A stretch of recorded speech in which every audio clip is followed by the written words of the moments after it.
الحمد لله وحده والصلاة والسلام على من لا نبی بعده وبعد. میرے محترم سامعین اور دروس عقیدہ واسطیہ کے متابعین، درس کا موضوع جو جاری ہے وہ اہل سنت والجماعت کا یہ اصول کہ وہ ائمہ کے ساتھ حج و جہاد، جمعہ و جماعات اور عیدیں ادا کرنا اور ان تمام شعائر کو جاری رکھنا جائز سمجھتے ہیں، وہ امراء نیک ہوں یا بد. اور خلاصے کے طور پر یہ بات آپ کو میں بتاؤں کہ لا يجوز الخروج على الامام عند اہل السنة والجماعة وكان عليه سلفنا الصالح. امام کے خلاف خروج و بغاوت اہل السنہ والجماعہ کے نزدیک جائز نہیں ہے، اور ہمارے سلف صالحین کا یہی طریق اور یہی موقف رہا ہے. جیسا کہ مثال کے طور پر، تاکہ بات واضح طور پر سمجھ میں آئے، امام احمد ابن حنبل کا حال ہم ملاحظہ کریں، جو خلفائے بنو العباس کے ساتھ ان کا معاملہ رہا ہے. وہ مثلا ایسے تھے فتنہ خلق قرآن کے سلسلے میں آپ جانتے ہیں کہ بعض خلفائے بنی عباسیہ کا معاملہ کیا رہا، احمد ابن حنبل رحمہ اللہ کے ساتھ کیا کچھ پیش آیا، کس قدر معتزلہ کے اس فتنہ خلق قرآن کے مسئلے میں انہیں اذیتوں کا سامنا کرنا پڑا، اور بھی دیگر علماء محن و فتن کے شکار ہوئے. حتیٰ کہ امام احمد بن حنبل رحمہ اللہ سے لوگوں نے فتنہ خلق قرآن کے سلسلے میں یہ کہا کہ آپ لوگوں کا حال دیکھیے، ملاحظہ کیجئے. تو آپ کا جواب صرف اتنا تھا کہ یہ خاص فتنہ ہے، اور 3 بار آپ نے یہ کہا کہ خونریزی سے بچو، خونریزی سے بچو، خونریزی سے بچو. یہ بات یاد رہے کہ حدیث نبوی میں ائمہ جور کے متعلق یہ بات آئی ہے کہ تسمع و تطیع الامیر، تم امیر کی سمع و طاعت کرو. وَإِن ضَرَبَ ظَهَرَكَ وَأَخَذَ مَالَكَ فَاسْمَعْ وَأَطِعْ. گرچہ تمہارے پیٹھ پر کوڑے رسید کرے، تمہارا مال بھی لے لے، پھر بھی تمہیں سمع و طاعت ہی پر کاربند رہنا ہے. اس کا مطلب یہ ہے کہ امامان جور کے خلاف، سلاطین ظلم کے خلاف، فساق و فجار امراء و حکام کے خلاف بغاوت کی، خروج کی، ان کی اطاعت سے دستکشی کی کوئی گنجائش نہیں ہے. یہ بات یاد رہے کہ شیخ الاسلام ابن تیمیہ رحمہ اللہ نے بعض مقامات پر یوں فرمایا ہے کہ جب کسی نے، کسی گروہ نے، کسی طائفہ نے خروج و بغاوت کی راہ اپنائی ہے تو اس کے نتیجے میں جو خرابیاں پیدا ہوئیں وہ ان اچھائیوں سے کہیں زیادہ ہولناک اور خطرناک تھی جس کا انہوں نے ارادہ کیا تھا. اور یاد رہے کہ اس کا تجربہ تابعین کے زمانے میں کئی بار ہو چکا ہے. اسی لیے اہل السنہ والجماعہ کا یہ موقف اور ان کا یہ اصول رہا ہے کہ ائمہ کے خلاف خروج و بغاوت ناجائز ہے. اور اسی لیے ہمارے علماء اہل سنت والجماعت، علماء محدثین نے اس مسئلے کو اپنے عقائد کے اندر ذکر کیا ہے. اور یاد رہے کہ حج ہو یا جہاد، جمعہ ہو یا جماعات، اور صلوات عید ہوں، سب ائمہ کے ساتھ ادا کرنا ہے. ولی الامر خواہ نیک ہو یا بد. اور ایک بات یہ بھی یاد رہے میرے محترم سامعین کہ ولی الامر سے مراد حاکم وقت تو ہے ہی، اور وہ بھی ہے جس کو حاکم وقت نے کسی بھی معاملے میں ولایت و امارت اسے سونپی ہو تو ان تمام امراء کی اطاعت ہی کرنی ہے. یہ بات معروف ہے اور صحیح ہے کہ عبداللہ ابن عمر رضی اللہ تعالی عنہما نے حجاج ابن یوسف علیہ الرحمہ کی امارت میں حج کیا، ان کے پیچھے نماز پڑھی. عبداللہ ابن مسعود رضی اللہ تعالی انہوں نے امرائے کوفہ کے پیچھے نمازیں پڑھیں، جبکہ بعض ان میں سے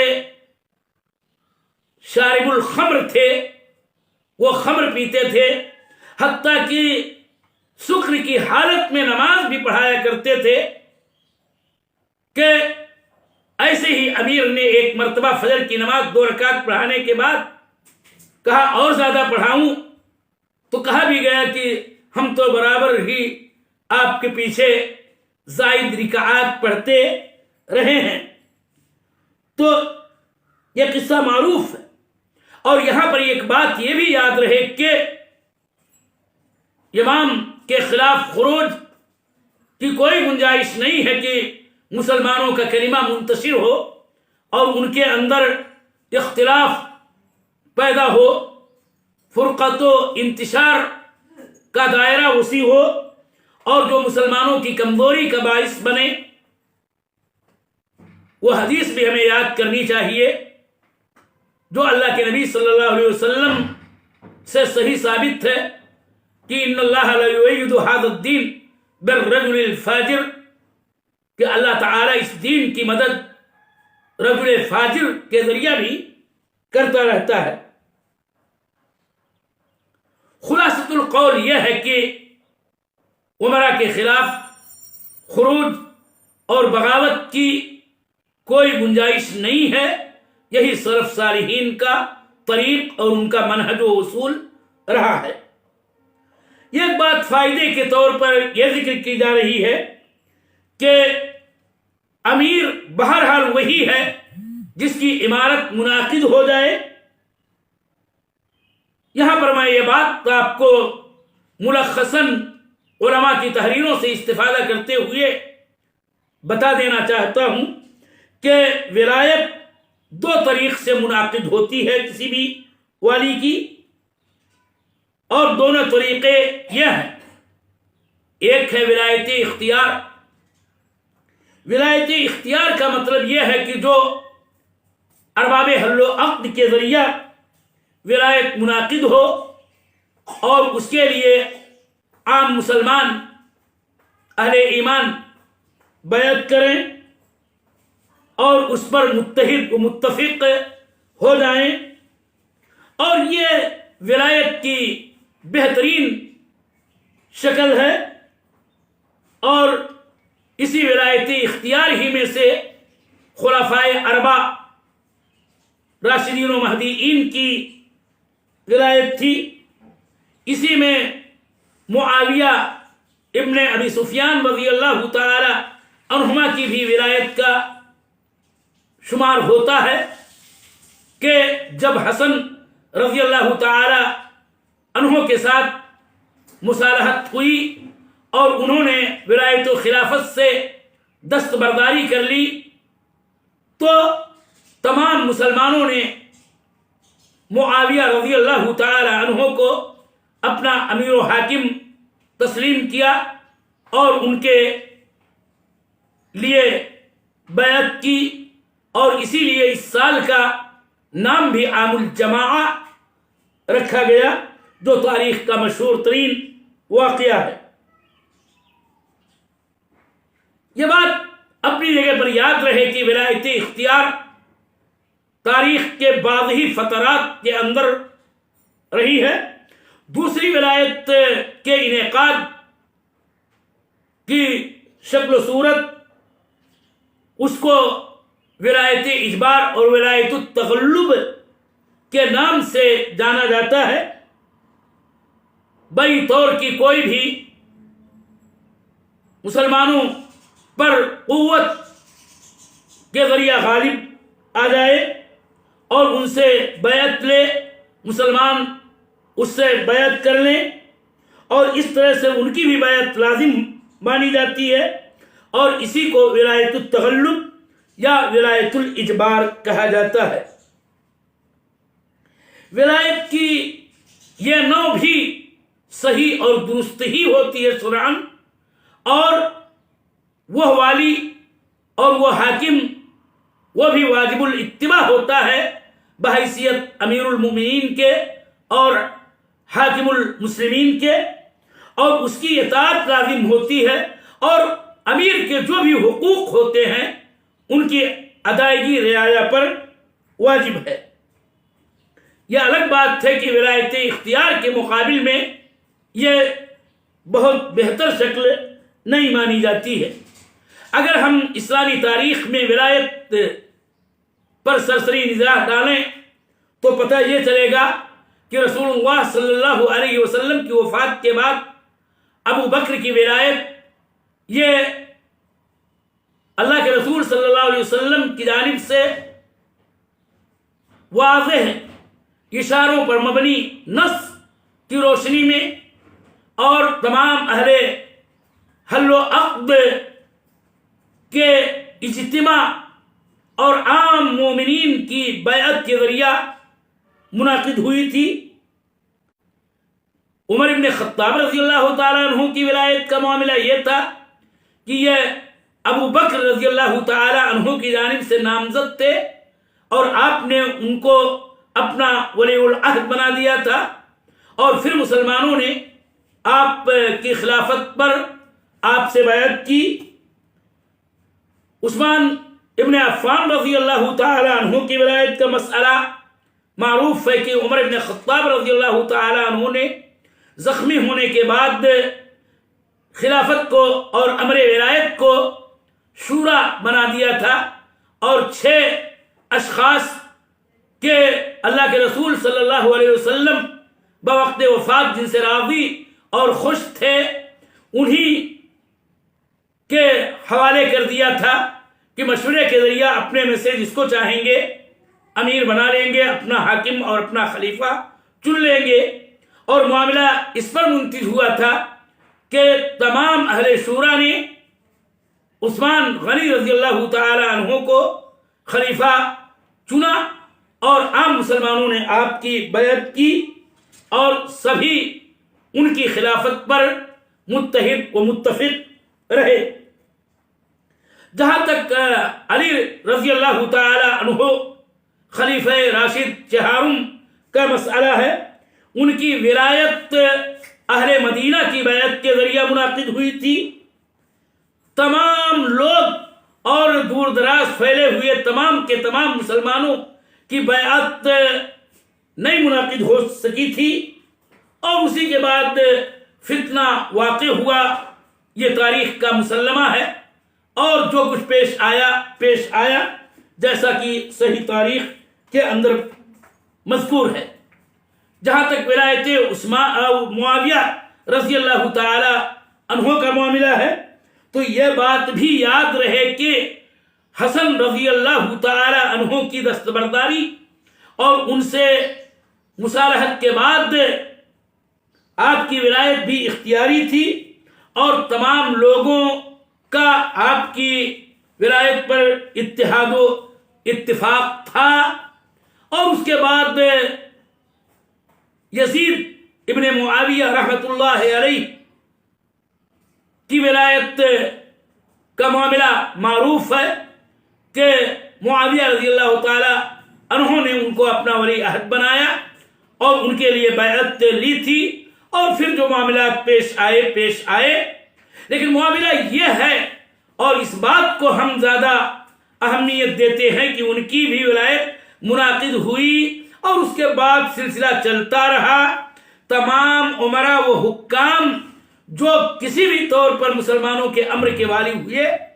وہ مسلمانوں کے امیر بنے، اور ان کی امارت کی بیعت اہل اسلام پر لازم، اور ان کے حقوق کی ادائیگی لازم۔ اور اسی سلسلے میں احادیث کے اندر اس پہلو پر نصوص بہت زیادہ ہیں کہ جن کے اندر اس بات کو بیان کیا گیا ہے کہ امیر کی سمو اطاعت کرنی ہی کرنی چاہیے، خواہ وہ کوئی بھی ہو اور کیسے بھی وہ امیر اور والی بنا ہو۔ مشہور روایت کے الفاظ ہیں کہ اگر تمہارے اوپر حبشی بھی اگر امیر بنا دیا جائے تو اس کی بھی سمو اطاعت تم پر لازم ہے، حتیٰ کہ کالا انسان جس کا سر کشمش کی مانند ہو وہ بھی، حتیٰ کہ کنکٹا نکٹا بھی اگر امیر بنا دیا جائے تو اس کی اطاعت لازم ہے۔ اور یہی احادیث کے نصوص اس قدر ہیں کہ جو سمو اطاعت کے وجوب پر دلالت کرتے ہیں، اسی لیے اہل السنہ والجماعہ کا یہ موقف اور اصول رہا ہے کہ یرون الحج والجہاد والجمع والجماعات والاعیاد مع الائمة ابرارا كانوا او فجارا، کہ ہر امیر کے ساتھ یہ تمام شعائر دینیہ اس کی ماتحتی اور اس کی قیادت، اس کی امارت، اس کی سیادت کے اندر ادا کی جاتی رہیں گی، امراء خواہ نیک ہوں یا بد۔ اور اس طرح سے لزوم جماعت کی اہمیت اجاگر ہوتی ہے، اور فرقت و شذوذ کی ہولناکی اور اس کی خطرناکی ثابت ہوتی ہے۔ اہل السنہ والجماعہ نے انہی احادیث کی روشنی میں اپنا یہ موقف اختیار کیا ہے، جس کو ان دروس میں قدر تفصیل کے ساتھ بیان کیا گیا۔ اللہ تعالی سے دعا ہے کہ اللہ تعالی ہم مسلمانوں کو اہل السنہ والجماعہ کے عقیدہ و منہج کو پوری معرفت و بصیرت کے ساتھ اپنانے کی توفیق دے۔ وصلی اللہ علی النبی۔